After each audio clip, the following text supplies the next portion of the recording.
তুই চাঁদা নিচ্ছিস, চেহারাটা সুন্দর করে আইছে। হ্যাঁ আসলে তোর চোর ঠিক হবে না।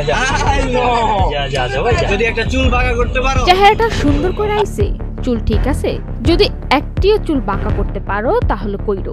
এমনটাই বলে মধ্যরাতে ধানমন্ডির জিগাতলায় পার্কিং করা প্রাইভেট কার থেকে চাঁদা আদায় করছে এক যুবক, যা রীতিমতো ভাইরাল হয়েছে সোশ্যাল মিডিয়ায়।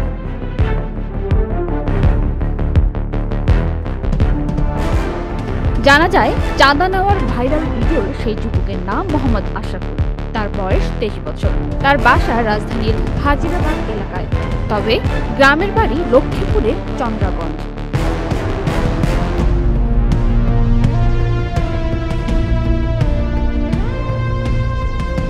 সোশ্যাল মিডিয়ায় ভাইরাল হওয়ার পর মঙ্গলবার 15 এপ্রিল মধ্যরাতে তাকে আটক করে পুলিশ। ধানমন্ডি জোনের সহকারী কমিশনার শাহ মোস্তফা তারিকুজ্জামান এ তথ্য নিশ্চিত করেছেন। এর আগে ভাইরাল হওয়া এক ভিডিওতে দেখা যায়, সাদা শার্ট পরা এক যুবক রশিদ দিয়ে চাঁদা আদায় করছেন।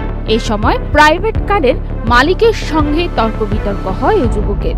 প্রাইভেট কারে বসা এক ব্যক্তি ওই যুবককে মস্তানি করার প্রশ্ন করেন। উত্তরে ওই যুবক বলেন, হ করতাছি, কোনো সমস্যা? তুই ওর সাথে মাস্তানি করবি কেন? মাস্তানি কি চলে? তুই কি করলি? এখানে দাঁড়াই থেকে ফুল টাইম মাস্তানি করতেছো। হ্যাঁ করতেছি।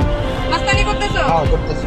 হ্যাঁ সমস্যা না, সবার মাস্তানি তো সমস্যা। গাড়ির ভেতর থেকে ভিডিও করছিল দেখতে পেয়ে ওই যুবক চুল নাড়িয়ে বলেন, চেহারাটা সুন্দর করে আইছে, যদি একটা চুল বাঁকা করতে পারো তাইলে কইরো।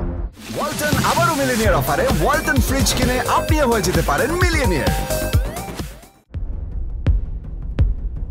এ বিষয়ে ডিসি মাসুদ আলম বলেন, চাঁদা নেওয়ার ঘটনায় অভিযুক্ত যুবক মোহাম্মদ আশরাফুলকে আটক করা হয়েছে।